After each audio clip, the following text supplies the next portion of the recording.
Geopolitical issues విషయానికి వస్తే ఆఫ్ఘనిస్తాన్ పాకిస్తాన్ల మధ్య ప్రస్తుతం భీకర యుద్ధం జరుగుతోంది. జురాన్ లైన్ వెంబడి చాలామంది పాకిస్తాన్ సైనికులు హతమవుతూ ఉన్నారు. అలాగే తాలిబాన్లు కూడా చాలామంది చనిపోతున్న పరిస్థితి. ఇప్పటికే అక్కడ ఉద్రిక్త పరిస్థితి కంటిన్యూ అవుతోంది.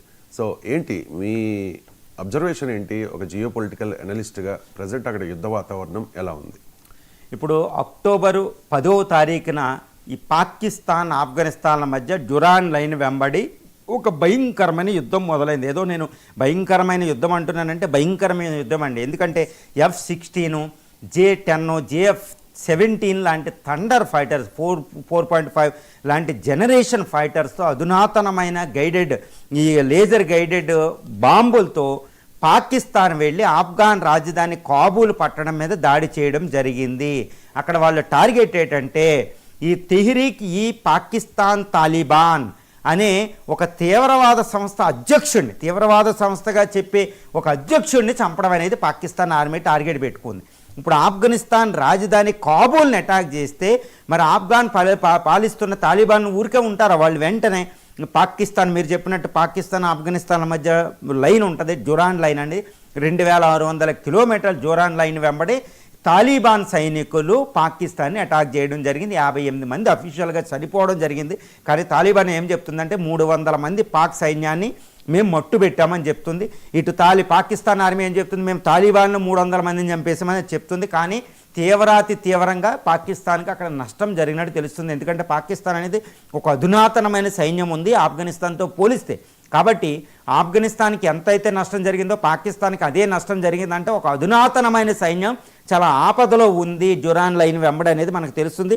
ఇప్పుడు ప్రస్తుతం as far as the update of this war is concern, ఈ వార్కి సంబంధించిన విషయానికి వస్తే ముస్లిం దేశాలు, చాలా దేశాలు, ఏది సౌదీ అరేబియా, ఇరాన్లు మీరు శాంతిగా ఉండండి, మధ్యవర్తిత్వం మేము వహిస్తాం, ఆఫ్ఘాన్ తాలిబాన్ పాకిస్తాన్ కొట్టుకోకూడదని వాళ్ళు మధ్యవర్తిత్వం వహించడానికి వచ్చి వాళ్ళు చెప్పినా కానీ ఈ తాలిబాన్ అనేది ఊరుకోకుండా పాకిస్తాన్ మీద దాడులు కొనసాగిస్తూనే ఉందని తెలుస్తుంది.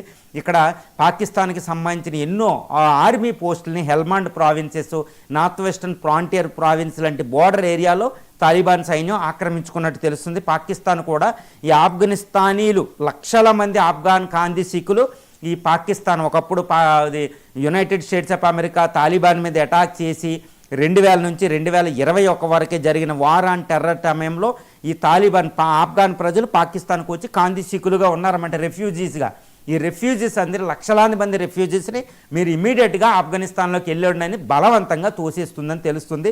ఇది చాలా ప్రతిఘటనకు దారితీస్తుంది. ఎందుకంటే 20 సంవత్సరాల క్రితం వచ్చిన ఆఫ్ఘానీ ముస్లిమ్స్, పఖ్తూన్స్ అక్కడ తలదాచుకోవడం వల్ల వాళ్ళని తీవ్రవాద కార్యకలాపాలకి ఈ TPP అనేది ఏది తెహ్రీక్ ఈ తాలిబాన్ పాకిస్తాన్ ఉపయోగిస్తుంది. కాబట్టి వీళ్ళు వెళ్ళిపోవాలని పాకిస్తాన్ గెంటేస్తుంది. ఇది ఒక వంక.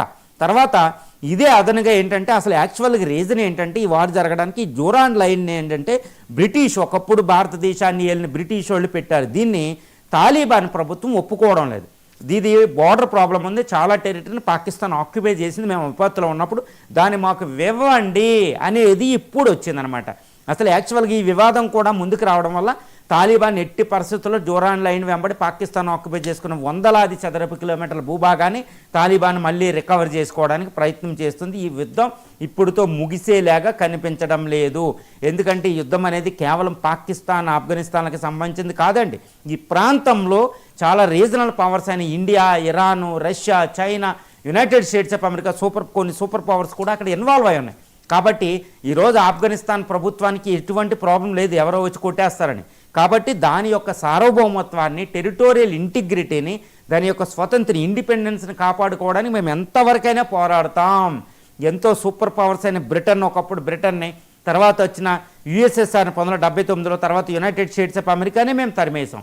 సమాధులు కట్టాం సూపర్ పవర్స్కి. మాకు పాకిస్తాన్ అంతా మేము వదలం, మా జోలికి వచ్చిన నుండి ఎవరిని మేము వదలనట్టు ఆఫ్ఘాన్ని పరిపాలిస్తున్న తాలిబాన్ సైన్యం పాకిస్తాన్ ఆర్మీని ముప్పు తిప్పలు పెడుతున్నట్టు తెలుస్తుంది. తన పరిమిత ఆర్మీతోనే పాకిస్తాన్ అధునాతన సైన్యాన్ని ముప్పు తిప్పలు పెడుతుంది. ఎంతోమంది పాకిస్తాన్ ఆర్మీ సైన్యం అక్కడ మంచు పర్వతాలైన హిందూ కుష్, అదేవిధంగా చాగా హిల్స్ ఈ విధంగా చనిపోతున్నారని తెలుస్తుంది. ఆఫ్ఘాన్ సైన్యానికి తోడుగా ఏంటంటే ఈ తెహ్రీక్ ఈ తాలిబాన్ పాకిస్తాన్ అనే వాళ్ళు వందలాది మంది ఫైటర్స్ బలూచిస్తాన్ స్వతంత్రాన్ని కోరుకుంటున్న Balochistan liberation organisation, Balochistan liberation front అనేవి, బిఎల్ఎఫ్ కూడా వాళ్ళకి రంగంలో దిగింది తాలిబాన్ తరపున. కాబట్టి పాకిస్తాన్లో ఉన్న నార్త్ వెస్టర్న్ ఫ్రాంటియర్ ప్రావిన్సు, అదేవిధంగా బలూచిస్తాన్ ప్రావిన్సులు అల్లకొల్లాలం అయిపోతున్నాయి.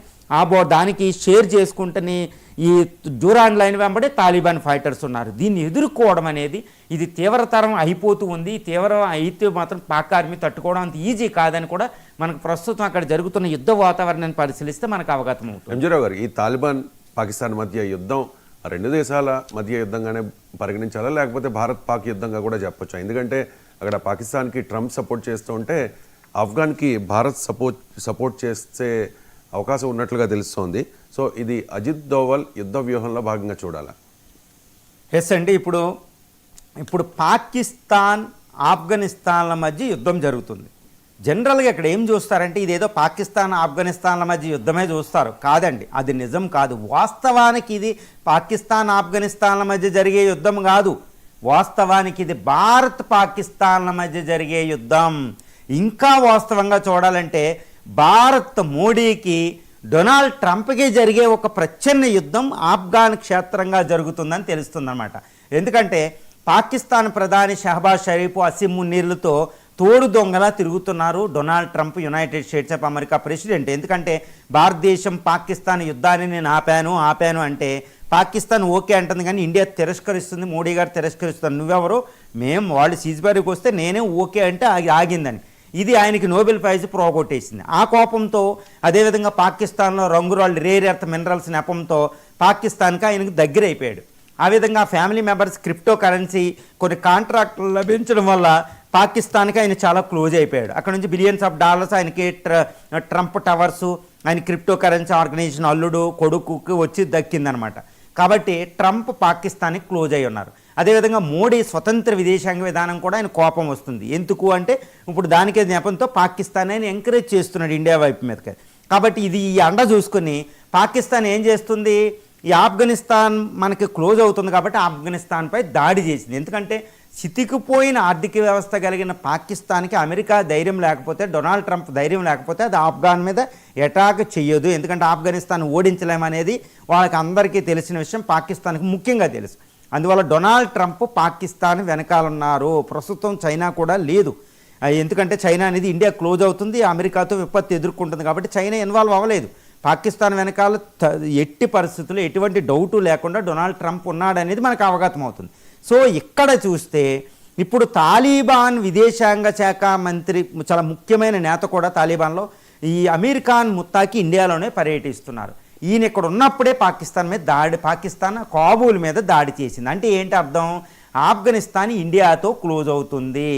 ఆఫ్ఘనిస్తాన్ కూడా పాకిస్తాన్ని అటాక్ చేస్తే ఎందుకు అంత ధైర్యంగా తీవ్రంగా అటాక్ చేస్తుంది డ్యూరాన్ లైన్ వెంబడంటే ఇండియా ఇచ్చిన సపోర్ట్ చూసుకుని మనం చెప్పవచ్చు. ఇక్కడ డొనాల్డ్ ట్రంప్ పాకిస్తాన్కి ప్రత్యక్షంగా పరోక్షంగా సపోర్ట్ చేసే అవకాశం ఉంది, కానీ ఇండియా ఎట్టి పరిస్థితుల్లో ప్రత్యక్షంగా ఉండదు, పరోక్షంగానే మద్దతు ఇస్తుంది. ఇండియాకి సపోర్ట్ చేయడానికి ఎన్నో మార్గాలు ఉంటాయండి. ఎందుకంటే ఇండియా అటు దానికి ఆఫ్ఘనిస్తాన్తో బోర్డర్ కలిగిన తుర్క్మెనిస్తాన్, ఉజ్బెకిస్తాన్ అనేవి రష్యా యొక్క రిపబ్లిక్స్ ఒకప్పుడు అనమాట. దాని ద్వారా సహాయం అందుతూ ఉంటుంది. ఇండియా డైరెక్ట్గా సహాయం ఇవ్వదు, వాళ్ళ ద్వారా సహాయం అందేటట్టు చేస్తాయి, రష్యా నుంచి సహాయం అందేటట్టు చేస్తాయి. ఎందుకంటే తాలిబాన్ ప్రభుత్వాన్ని ఒక్క ప్రభుత్వం ఇప్పుడు రికగ్నైజ్ చేసింది, అదే రష్యా. కాబట్టి పుతిన్తో తాలిబాన్కి సంబంధాలు ఉన్నాయి, ఇండియాకి రష్యాకి అద్భుతమైన సంబంధాలు ఉన్నాయి. కాబట్టి ఇండియా డైరెక్ట్గా తాలిబాన్కి సపోర్ట్ చేయకుండానే ఇటు రష్యా ద్వారా దానికి ఆయుధాలు, మందుగుండు సామాగ్రి కావలసిన అన్నీ సమకూరుస్తుంది అనేది అక్కడ అవగతం అవుతుంది. అందుకని తాలిబాన్కి ఒక అధునాతనమైన సైన్యం లేదు, సరైన ఆయుధాలు లేవు, కానీ అయినా పాకిస్తాన్ ఆర్మీని ముప్పు తిప్పలు పెడుతున్నారంటే వాళ్ళకి అధునాతనమైన ఆయుధాలు అందుతున్నాయని మనం చెప్పుకోవాలి. తర్వాత ఇరాన్ కూడా ఇండియాకి సపోర్ట్గా ఉంటుంది. ఎందుకంటే పాకిస్తాన్ యొక్క అణ్వాయుధాలు సౌదీ అరేబియా, ఇరాన్ షియా నేషన్, ఇరాన్కి శత్రువైన సున్నీ సౌదీ అరేబియాకి పాకిస్తాన్ సపోర్ట్ చేసింది. కాబట్టి పాకిస్తాన్ అనేది ఇరాన్కి శత్రువు అనమాట. అందుకని ఒకప్పుడు 1992, 2000 సంవత్సరాల్లో ఇరాన్, ఇండియా, రష్యా సహకరించుకుని అక్కడ ఆఫ్ఘనిస్తాన్లో సహకరించుకున్నాయి పొలిటికల్ స్థిరత్వం రావడానికి. మళ్ళీ ఇదే పునరావృతం అవుతుంది. ఇరాన్లో ఉన్న తాలిబాన్ ప్రభుత్వాన్ని సమర్థవంతమైన ఒక అద్భుతమైన, అంటే ఆఫ్ఘాన్ రక్షించుకునే విధంగా దాన్ని ఫోర్స్గా తయారు చేస్తే ఆఫ్ఘనిస్తాన్లోకి అమెరికా కానీ చైనా కానీ లేకపోతే పాకిస్తాన్ కానీ వెళ్ళకపోతే అక్కడ శాంతి ఉంటుంది. అది ఇరాన్కి ముఖ్యమే, రష్యాకి ముఖ్యమే, ఇండియాకి ముఖ్యమే. కాబట్టి ఈ తాలిబాన్ ప్రభుత్వాన్ని పూర్తిగా ఇండియా మద్దతు ఇస్తుంది. అంటే మోడీ గారు మద్దతు ఇస్తున్నారు అనేది మనకి ఇప్పుడు ముత్తాకి ఇండియాలో ఆయనకి రెడ్ కార్పెట్ వెల్కమ్మలు చూస్తే మనకు అర్థమవుతుంది. ఆఫ్ఘనిస్తాన్ కూడా ఒకటే అనుకుంటుంది, 80% ఇండియా సపోర్ట్ ఉంది కాబట్టి మనం పాకిస్తాన్ ఎదుర్కోవచ్చు. ఎందుకంటే ఇండియా తప్పకుండా సహాయం చేస్తానని తాలిబాన్ ప్రభుత్వం నమ్ముతుంది. ఎందుకంటే ఇండియాకి పాకిస్తాన్ స్వర్ణ ఎనిమి అనమాట. కాబట్టి పాకిస్తాన్ని ముప్పు తిప్పలు పెట్టడానికి ఆఫ్ఘనిస్తాన్కి ఎటువంటి సహాయాన్నైనా ఇండియా ఇస్తుంది. కాబట్టి నేను యుద్ధం చేయొచ్చని తాలిబాన్ ప్రభుత్వం ఉంది. అందువల్ల వాస్తవానికి ఇది ఆఫ్ఘాన్ పాకిస్తాన్ల మధ్య జరిగే యుద్ధం కాదండి. వాస్తవానికి ఇది డొనాల్డ్ ట్రంప్, పాక్ వెనకాల ఉన్న డొనాల్డ్ ట్రంప్కి ఆఫ్ఘాన్ ప్రభుత్వం వెనకాలన్న మోడీకి జరిగే ఒక అద్భుతమైన ఒక యుద్ధం అనుకోవచ్చు. అంటే ఏంటి, ఆఫ్ఘాన్ క్షేత్రంగా ఆఫ్ఘాన్ నేలపై భారత్ పాక్ల యుద్ధం జరుగుతుంది, భయంకరమైన యుద్ధం జరుగుతుంది. కాబట్టి ఇది ఆగదు, ఇది జరుగుతూనే ఉంటుంది. ఎందుకంటే పాకిస్తాను తన తూర్పు సరిహద్దు అంటే భారత్తో సరిహద్దు వెంబడి 3362 కిలోమీటర్ల సరిహద్దుని పెద్ద ఫ్లాష్ పాయింట్ చేసి ఇండియా మీద అటాక్ చేసింది తీవ్రవాదుల దాడి. ఇప్పుడు ఇండియా ఏంటి, అజిత్ దోవల్ గారు వీళ్ళు ప్లాన్ ఎలా ఉంటుందంటే ఒక అద్భుతమైన ప్రణాళిక చూడండి. యుద్ధ ప్రణాళిక ఎలా ఉంది, అరే నువ్వు నీ ఈస్ట్ బార్డర్ ఇండియాతో బార్డర్ మీద టార్గెట్ చేస్తావా, సరే నీ వెస్టర్న్ బార్డర్ని అక్కడ యుద్ధాన్ని ఓపెన్ చేస్తామని ఆఫ్ఘనిస్తాన్ 2600 కిలోమీటర్ల వెంబడి యుద్ధాన్ని మొదలు పెట్టించాం. ఇప్పుడు పాకిస్తాన్ సైన్యం ఇండియా బోర్డర్ దగ్గర దృష్టి పెట్టే అవకాశం లేదు. ఇండియా ఒకవేళ ఇప్పుడు అటాక్ చేసి పాకిస్తాన్ తట్టుకునే పరిస్థితి లేదు. కాబట్టి ఇక్కడ అనవసరం రెచ్చగొట్టుకోదు, ఆఫ్ఘాన్ మీద దృష్టి పెడుతుంది. అక్కడ 2600 కిలోమీటర్ల బౌండరీ.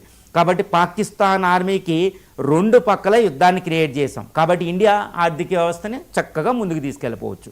లేకపోతే పాకిస్తాన్లో అపోజిషన్ లీడరు, వాళ్ళ రక్షణ శాఖ మంత్రి, అక్కడ ఉన్న తీవ్రవాదులు సైఫుల్లా కసూరి అనే ఒక తీవ్రవాది, ద రెసిస్టెన్స్ ఫోర్సు, ఈ లష్కర్ ఈ తోయిబా నేతలు, హఫీజ్ సయ్యద్, వీళ్ళందరూ ఇండియాకు వార్నింగ్ ఇవ్వడమే. సరే వార్నింగ్ ఇచ్చుకుంటారు, ఇప్పుడు యుద్ధం ప్రారంభించండి. ఎందుకంటే ఆఫ్ఘాన్తో నువ్వు యుద్ధం చేయ ముందు దాంతో సెటిల్ చేసుకో, తర్వాత ఇండియా మీద కొద్దు కానీ. చూసారా, అంటే భారత్ మీద ఇంకా ప్రత్యక్షంగా దాడికి పాకిస్తాన్ వచ్చే పరిస్థితి ఈ ఆఫ్ఘాన్తో జరిగే యుద్ధం వల్ల రాదు. ఇది అద్భుతమైన యుద్ధ నీతి. ఇది అజిత్ దోవాల్, ఎందుకంటే దాని మీద ఫోకస్ చేసి ఉన్నారు కాబట్టి మీరు అడిగినట్టు ఇది అజిత్ దోవాల్ యుద్ధ వ్యూహమే. సో ఆఫ్ఘనిస్తాన్ తాలిబాన్ ప్రభుత్వం అనేది మన చేతి మీద ఆధారపడింది. మనం వాళ్ళని పప్పెట్టుగా చూడం. ఇక్కడ ఒక విషయాన్ని గుర్తుంచుకోవాలి, పాకిస్తాన్ తయారు చేసిన తాలిబాను పాకిస్తాన్ని నమ్మదు. ఎందుకంటే తాలిబాన్ నేను క్రియేట్ చేశాను కాబట్టి నువ్వు నా మాటిను, నీ ఆఫ్ఘన్ అనేది నాకు ఒక పప్పెట్టు అనేది చూస్తే ఒక పనిముట్టుగా. బట్ భారతదేశం అలా చూడదు. ఆఫ్ఘాన్ పీపుల్ని, ఆఫ్ఘాన్ సంస్కృతిని, వాళ్ళ సార్వభౌమత్వాన్ని గౌరవిస్తుంది. ఆఫ్ఘాన్ తాలిబాన్ ప్రభుత్వాన్ని ఒక అద్భుతమైన నేషన్గా గౌరవిస్తాం. కాబట్టి గౌరవం ఉండే చోటే వాళ్ళు ఉంటారు. కాబట్టి ఈరోజు తాలిబాన్ అనేది భారతదేశానికి ఒక అద్భుతమైన మిత్ర దేశంగా చూసుకుని దానికి సపోర్ట్ చేస్తే పాకిస్తాన్ అల్లకొల్లోలం చేస్తుంది. ఈ యుద్ధం మాత్రం పాకిస్తాన్ అంతానికే అజిత్ దోవల్ గారు తీసుకొచ్చారని మనం చెప్పుకోవచ్చు. ఎంజీ రావు గారు, పాకిస్తాన్ అండ్ ఆఫ్ఘనిస్తాన్ 2 దేశాలు కూడా ముస్లిం దేశాలు. కానీ ముస్లిం దేశాలు చెప్పినా, ట్రంప్ చెప్పినా, చైనా చెప్పినా, ఎవరు చెప్పినా కూడా మేము ఆపం. రష్యా అండ్ భారత్ ఈ 2 దేశాలు చెబితేనే మేము యుద్ధం ఆపుతామని చెప్పి ఆఫ్ఘన్లు చెప్తూ ఉన్నట్టుగా, అంటే ఈ 2 దేశాల మీద వాళ్ళు అంత నమ్మకం కలిగి ఉన్నట్టుగా వార్తలు వస్తూ ఉన్నాయి. సో పాక్పై దాడులు ఆపకపోవడానికి కారణం ఇదేనా? ఎస్ అండి, ఇప్పుడు అక్టోబర్ 10న పాకిస్తాన్ వైమానిక దళం వెళ్ళి కాబూల్ మీద అటాక్ చేసిన తర్వాత ఆఫ్ఘాన్ పాకిస్తాన్ మధ్య యుద్ధం మొదలైంది. ఆఫ్ఘాన్ తాలిబాన్లు పాకిస్తాన్ బోర్డర్ వెంబడి డ్యూరాన్ లైన్ వెంబడి అటాక్ చేశారు. తర్వాత 2 రోజుల తర్వాత ఈ పాకిస్తాన్ ఫ్రెండ్గా చెప్పుకుని సౌదీ అరేబియా రంగంలోకి వచ్చి మీరిద్దరు ముస్లిం దేశాలు, మనం కొట్టుకోకూడదు, కాబట్టి నేను మధ్యవర్తిత్వం వహిస్తాను, మీరు సమస్యను పరిష్కరించుకుందామంటే ఏదో కాస్త లల్ల వచ్చిందనమాట, కాస్త బ్రేక్ వచ్చింది. తర్వాత ఇరాన్ కూడా మధ్యవర్తిత్వం వహించింది. దానికి అంత మాటలనే సౌదీ అరేబియా మాటని ఏదో కొన్ని గంటల పాటు ఆపారు. అదేవిధంగా చైనా కూడా పరోక్షంగా మాత్రం అది కూడా సహాయం చేస్తుంది. ట్రంప్ కూడా నేను యుద్ధాన్ని ఆపుతాను అన్నట్టు మాట్లాడారు. ఇప్పుడు ఆఫ్ఘాన్ పాకిస్తాన్ యుద్ధాన్ని ఆపుతాను నేను అనుకుంటూ పీస్ బ్రోసర్గా వచ్చారు. కానీ తాలిబాన్ మాత్రం ఎవ్వరు చెప్పినా వింటలేదు. కనీసం తన తోటి ముస్లిం నేషన్ చెప్పిన తాలిబాన్ ప్రభుత్వం వినడం లేదు. మళ్ళా తీవ్రమైన అటాక్ల్ని పాకిస్తాన్ మీద చేస్తుంది. అంటే ఏంటి, పాకిస్తాన్ ఏదో అందరూ చెప్తే ముస్లిం కంట్రీ చెప్పేస్తే ఇంకా ఆఫ్ఘనిస్తాన్ వింటుంది కదా, తాలిబాన్ ప్రభుత్వం వింటుంది కదా అని పాకిస్తాన్ కళ్ళగా అందనమాట. ఇప్పుడు ట్రంప్ చెప్పినా, సౌదీ అరేబియా చెప్పినా, ఇరాన్ చెప్పినా, ఎవ్వరు చెప్పినా తాలిబాన్లు వింటలేదు. ఎందుకు అంటే తాలిబాన్స్ యొక్క పరిస్థితి చూడండి. 20 సంవత్సరాల పాటు United states of America war on terror అనే పేరుతో తాలిబాన్ని అల్లకొల్లాలం చేసి లక్షలాది మంది తాలిబాన్ సైన్యం చంపేసేటప్పుడు, అమెరికా సైన్యం అక్కడ అల్లకొల్లోలం క్రియేట్ చేసేటప్పుడు ఏ ఇస్లామిక్ కంట్రీ కూడా తాలిబాన్ని రక్షించడానికి రాలేదు. కాబట్టి ఈరోజు ఏ ఇస్లామిక్ కంట్రీ చెప్తే ఎందుకు వినాలి? ఇప్పుడు సౌదీ అరేబియా కానీ, మిగిలిన ఖతార్ కానీ, యుఏలు కానీ పాకిస్తాన్ తొత్తులుగా పనిచేసినాయి. కాబట్టి ఆఫ్ఘనిస్తాన్ తనంతట తానే రక్షించుకుంది. మేము అధికారంలోకి వచ్చాం, ఇప్పుడు మీరు చెప్తే నేను ఎందుకు వినాలి అని ఇప్పుడు తాలిబాన్కు ఒక అలక అనమాట, ప్రత్యక్షంగా పరోక్షంగా చెప్పకపోయినా. తర్వాత పాకిస్తాను అది నన్ను సృష్టించింది పాకిస్తాన్ అని చెప్పుకుంటుంది. ఓకే, సృష్టించింది, నాకు హెల్ప్ చేసింది కరెక్టే, కానీ నేను ఎప్పుడూ కూడా పాకిస్తాన్కు ఒక పప్పెట్లా ఉండాలని కోరుకుంటుంది. పాకిస్తాన్ అని గౌరవించాలి. కాబట్టి పాకిస్తాన్ మాట నేను వినాను అని ఎవరు చెప్పినా వినడం లేదు. డొనాల్డ్ ట్రంప్ చెప్తే అసలు వినే పరిస్థితి అక్కడ లేదు. ఎందుకంటే ఈ అటాక్కి ముందే డొనాల్డ్ ట్రంప్ ఆఫ్ఘనిస్తాన్లో బగ్రామ్ ఎయిర్ బేస్ నాకు ఇచ్చేయండి, రిటర్న్ ఇవ్వండి, లేకపోతే చైనా అక్కడికి వస్తుంది కాబట్టి అని తాలిబాన్ని హెచ్చరిస్తే తాలిబాన్ చెప్పింది అవసరమైతే నువ్వు ఫైట్ చేయి, మేము కూడా ఫైట్ చేస్తాం, బగ్రామ్ ఎయిర్ బేస్ నీకు ఇచ్చే ప్రసక్తి లేదని. ఇప్పుడు పాకిస్తాన్ ఆఫ్ఘాన్ మీద అటాక్ చేయడాన్ని ఎలా చూస్తుందంటే తాలిబాన్ ప్రభుత్వం, ట్రంప్ చెబితే, ట్రంప్ రెచ్చగొడితే పాకిస్తాన్ వచ్చి బగ్రామ్ ఎయిర్ బేస్ని ఆక్యుపై చేసుకోవడానికి ట్రై చేస్తుంది ఈ అమెరికా సపోర్టర్గా. కాబట్టి పాకిస్తాన్ మీద మేము ఎన్ని చెప్పినా వినము, మేము యుద్ధమే చేస్తామని మొదలుపెట్టింది. ఇక్కడ ఒక ముఖ్యమైన విషయం ఏంటంటే, యుద్ధం మొదలవ్వక ముందు కొన్ని రోజుల ముందు మొదలైన తర్వాత ఆఫ్ఘాన్ విదేశాంగ శాఖ మంత్రి ఇండియాలో ఉండడం వల్ల చాలా పెద్ద అనుమానాలకు తావిస్తుంది. అదేంటి, ఒక ఇండియా మాకు సపోర్ట్ ఉంది, ఇండియా చెప్తే మేము వింటాం అని తాలిబాన్ ప్రభుత్వం చెప్పకనే చెబుతుంది. ఇండియా సాయిల్, ఇండియా గడ్డ మీద నుంచే వార్నింగ్ ఇస్తుంది పాకిస్తాన్కి, డొనాల్డ్ ట్రంప్కి. అక్కడ ఏ విధంగా చూడాలంటే, ఇండియాని ఇది ఎందుకు నమ్ముతుంది అంటే, ఇండియా మమ్మల్ని ఒక ఈక్వల్ పార్ట్నర్గా చూస్తుంది. మా దేశ టెరిటోరియల్ ఇంటిగ్రిటీ, భౌగోళిక విశిష్టతను, అదేవిధంగా సార్వభౌమత్వాన్ని, మా యొక్క ఇండిపెండెన్స్ స్వతంత్రతను గౌరవిస్తుంది ఇండియా. కాబట్టి మాకు ఎంతో సహాయం చేస్తుంది. అక్కడ మేము ఎవరున్నా ఎంతమంది కొట్టుకున్నా మా పీపుల్కి అది ధన సహాయం చేస్తుంది, ఎత్తుకెక్కి వస్తే ధన సహాయం చేస్తుంది, మానవతా సహాయం చేస్తుంది. పార్లమెంట్ని కట్టించింది, సల్మా డ్యామ్ని కట్టింది, ఓ $3-4 బిలియన్ పెట్టుబడి పెట్టింది. కాబట్టి దాని మాట వినడం ఒక ఉత్తమం అని ఒక రియలైజేషన్ అనేది కనపడే ముత్తాకి మాటలో మనం చూడవచ్చు. అంటే ఏంటి, ఇండియా చెప్తేనే వింటాం, కానీ ఇస్లామిక్ దేశాలు చెప్పినా నేను విన్నాను అని తాలిబాన్ చెప్పకనే చెప్తుందండి. ఈవెన్ డొనాల్డ్ ట్రంప్ చెప్తే అసలు విందు, ఇప్పుడు చైనా చెప్తే అసలు వినే పరిస్థితి. ఎందుకంటే చైనా పాకిస్తాన్ ఒకటే, కాబట్టి డొనాల్డ్ ట్రంప్ పాకిస్తాన్ ఒకటే చెప్పం. మళ్ళీ ఇప్పుడు సౌదీ అరేబియా అమెరికా పాకిస్తాన్ ఏం చెప్తే అవే చేస్తాయి. కాబట్టి మా రక్షణ ఇండియాతో ఫ్రెండ్షిప్పే ముఖ్యం. ఇండియాతో ఫ్రెండ్షిప్ ఉంటే రష్యాతో ఉంటుంది. కాబట్టి మా రక్షణ మేము చూసుకోగలం, మాకు ఈ సపోర్ట్ చాలని పాకిస్తాన్ను రేర్ ఎర్త్ మినరల్స్ని ట్రంప్కి ఆఫర్ చేస్తే, తాలిబాన్ ప్రభుత్వం అక్కడున్న రేర్ ఎర్త్ మినరల్ పాకిస్తాన్ కంటే ఎక్కువ ఉంటాయండి. ఆ రేర్ ఎర్త్, కాపరు, టిన్ను, ఇలాంటి గొప్ప గొప్ప ఖనిజాల మినరల్స్ని ఇండియా మైనింగ్ కంపెనీలకు ఆఫర్ చేసింది ఆఫ్ఘాన్ ప్రభుత్వం. ట్రేడ్ కూడా ప్రమోట్ చేసుకుందాం అంటుంది. అందువల్ల ఇండియా ఏం చెప్తే అదే, ఇండియా ఎవరితో యుద్ధం చేయమంటే వాళ్ళతోనే మేము చేస్తామన్నట్టు చెప్పకనే చెప్పేసింది. ప్రపంచంలో ఉన్న ముస్లిం కంట్రీస్కి, డొనాల్డ్ ట్రంప్కి, పాకిస్తాన్కి చెప్పకనే చెప్పింది. కాబట్టి ఆఫ్ఘనిస్తాన్ మనకు మిత్ర దేశం. ఇది ఒక అద్భుతమైన దౌత్య విధానం. ఎందుకంటే పాకిస్తాన్ మీద మన మీద దాడి చేయడానికి ప్రయత్నిస్తున్న సమయంలో శత్రు దేశాన్ని దృష్టి మరల్చి ఇంకొక యుద్ధ రంగాన్ని ఇంకో చోట క్రియేట్ చేసి మన పని మనం చూసుకుంటున్నాం. అంటే ఇది ఒక అజిత్ దోవాల్ ప్లాను, ఒక మోడీ అద్భుతమైన దౌత్య విధానం. ఇలాంటిది ముందే చేసి ఉంటే ఇంకా బాగుంది అనేది కూడా మనకు చెప్పుకోవచ్చు.